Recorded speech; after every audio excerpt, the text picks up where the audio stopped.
is all watertight back here. So it's quite conceivable that some of the guys might have been alive while they were underwater.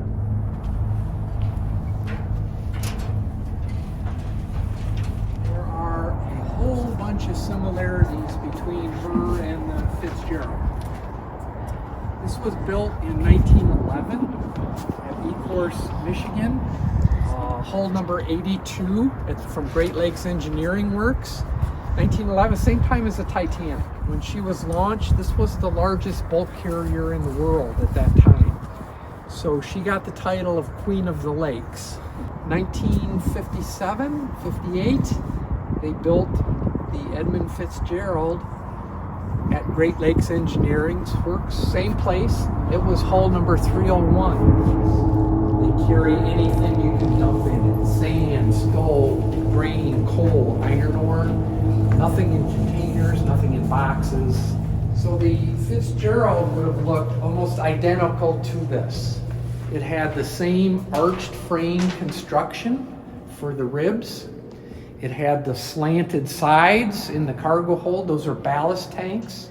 And this would have been full of taconite pellets. They look like little marbles.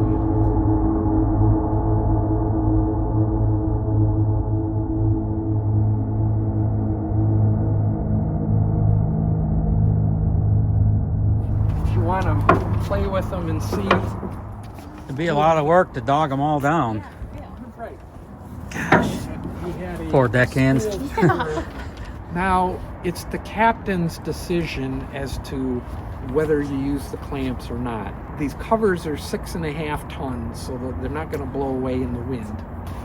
If it's nice weather, nice prediction, he's not expecting a storm, he might tell him just do the corners.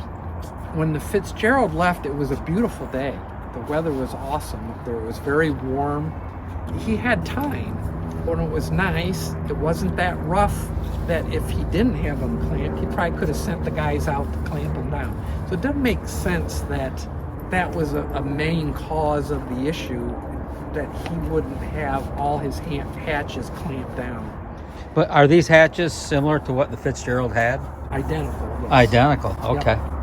That same system. There was never an issue with these clamps. The Fitz had never come into port with a wet cargo. I mean, there's just no evidence. When they dove on the wreck, they did see images where there were some clamps that were just hanging. There were some broken clamps. But when did that happen? You know, if the storm did it, if the sinking did it, or if they never were tightened down. Boy, it just adds to all the mysteries. Fitzgerald cabins would have been very similar to this. This first one is for an officer. You see the one bed, he had his own bathroom. This cabin next door is a crew's cabin. There's 2 beds. They shared the bathroom, but there were 4 guys that lived in this room. So they did the hot bunking. When somebody was working, somebody was sleeping in the bed. Can you dog down these doors so they're watertight, you think? Yep. So, not anymore. As they were going down, they were no doubt, I mean, Captain McSorley said no one was allowed on deck, right. So they were all tucked inside their bunks Exactly. with the doors dogged down. So as they went down, they may have survived for a bit or a while till whatever happens at that depth, pressure or whatever. But they didn't necessarily get flooded in right away or take on water in these rooms because they're dogged down. Correct. A galley, nice. Lots of room to eat there. Yeah, the nautical terms and boats are totally different. This isn't the kitchen, this is the galley. We're not standing on the floor, that's the deck. This is an overhead, not the ceiling. So they came up with this design pretty much the turn of the century. Your forward house, your stern house, and then your cargo hold in between.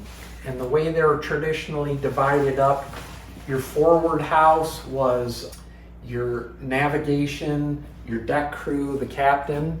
The stern house was your engineering section, you know, the engine room people, the electricians, and then your galley staff too, your firemen, your wipers, your oilers. Why are all the superstructures on the stern now? There's nothing forward. I mean, is there a reason for that? Originally, like I say, turn of the century, it was a very successful design. Sure. Most of your ports on the Great Lakes are in narrow rivers and shallow. You want your eyeballs as far forward as you can get. Yeah. So you can see the trouble coming. It's foggy or whatever. So you had the forward house. There was no such thing as radar. There was no video cameras, no GPS. So eyes as far forward to look for danger. After about 1970s, they were able to put everything in the stern and not be unsafe. But it was also a financial concern. That forward house weighs a lot. If you lop that off, you can carry that much more cargo. It had its reasons. Everybody up forward had to come back here to eat. The officers and the first mate, second mate, third mate, they all ate here. So a regular crewman was not allowed back here unless they were invited. But all this woodwork is original to 1911. This was all done by the shipyard carpenters.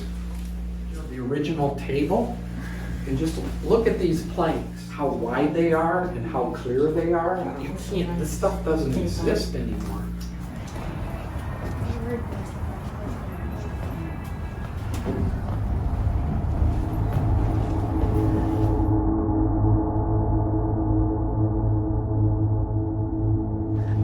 Fitzgerald, the engine room would have looked pretty similar to this. They had the same power plant, a steam turbine, just like this one. The Fitz's was more horsepower than this, but the same principle. The boilers are oil-fired, built as a steamship. Originally it had a four-cylinder reciprocating piston engine. In '52 they took that out and replaced it with steam turbines. Steam provides everything. Everything that happens in the boat starts here. Your propellers turn with steam. Your electricity is generated by steam. All your winches on deck are steam operated. Steering is steam powered. Might have had steam for a little bit, which kept the lights on for a while. But you know, is that a blessing or a curse? Because the steam pipes break and then they're shooting this scalding steam everywhere. We don't know, other than it was probably pretty terrifying back here. This is all watertight back here. So it's quite conceivable that some of the guys might have been alive while they were underwater and the boat was sinking. It did hit the bottom, it was upside down. So that would have meant, you know, maybe being thrown into the overhead with all these pipes and valves. So it just had to be an absolute nightmare back here for the guys. Are you guys from Toledo? Yeah. Yeah? I like Toledo. The renovation on this side of the river, the east side, gosh, it's great. incredible. Yeah. Toledo should be proud of. Very proud. Yeah. So it's okay to be proud of your hometown then, right? Yeah. Okay. Absolutely, Oh, phew. Toledo has taken a lot of heat over the years. But we got Tony Pacos. Come on. More reasons than Tony Paco. Oh, that's not the only one? All right. We got Katie Holmes, we got Jamie Farr, yeah. We got Captain McSorley of the Fitzgerald. my birthday is on November 10th. So Oh, it that's is. why, Wow. My mom is taking a special interest in the Edmund Fitzgerald. Oh, that's all our cool. lives. And who doesn't love Gordon Lightfoot? Oh my God, I love his music, and that's what made the Fitzgerald story eternally famous across the globe, because that song traveled around the world and everybody knows about it. It's the Titanic of the Great Lakes. These Whoa. were for guests, not like you or I buying a ticket. Mr. Snyder, who owned Shenango Furnace, that's the SF on the stack, he used this like a flagship of the fleet to entertain. He could take up to 12 or 13 guests, and that's why this is so elegant. Yeah. Because of those guests, and it was people like Andrew Carnegie, he was aboard. What is this room? What we call it? This is called the grill room. The tile is Pewabic tile. You guys have ever heard that from I have Detroit? not. This was 1911, and there's an electric fireplace here. That's original. That's All this interesting. woodwork done by the shipyard carpenters. The furniture is Stickley furniture. So the Fitzgerald was furnished by J.L. Hudson. Hudson Department Store? J.L. Hudson's. This is the owner's and captain's lounge. So there's the VIP cabin in that corner. So that's the owner's stateroom, or the ranking guest would stay there. Captain's office? Yep. And A that's big his room for an stateroom. office. And the chart on the wall here shows the Great Lakes. The captain's office. So the Fitz left here in good weather and got out into the lake when the weather turned. At some point in here, not only did it get bad, but the wind shifted. Thank you. You said this is where the captain slept? This was his room? This is his stateroom, right? He had his own tub. Yes. Bathtubs and showers, Wow. marble floors.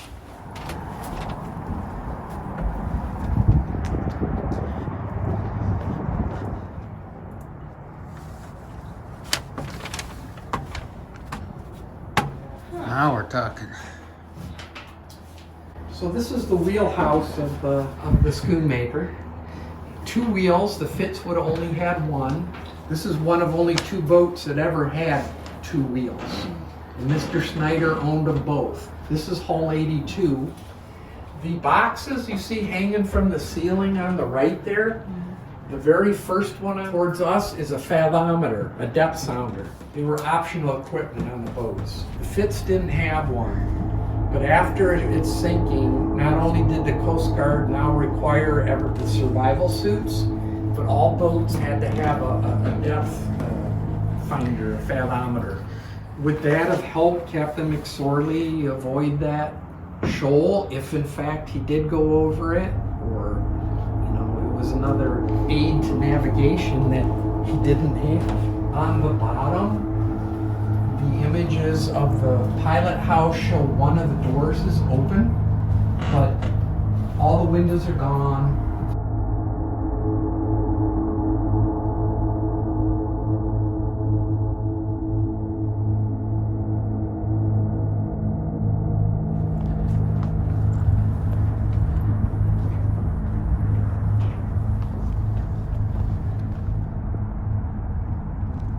So if you haven't been here yet, the National Museum of the Great Lakes here in Toledo, Ohio, off of Front Street here, just down the street from Tony Packo's. If you haven't been here, it's really, really worth it. The artifacts and treasures inside are just amazing. Original life rings and lifeboats, life rafts from the Edmund Fitzgerald. But that's just a piece of it. There's a lot in that, tucked away in that little museum. It is really, really awesome.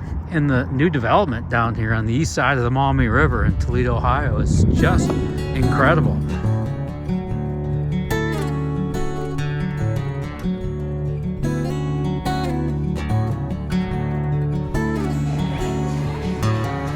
Thank you. This is all new. My hometown.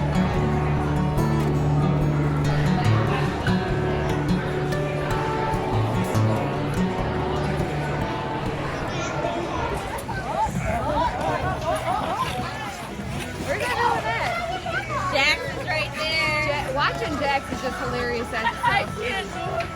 Look at his face. He's like, he's stressed.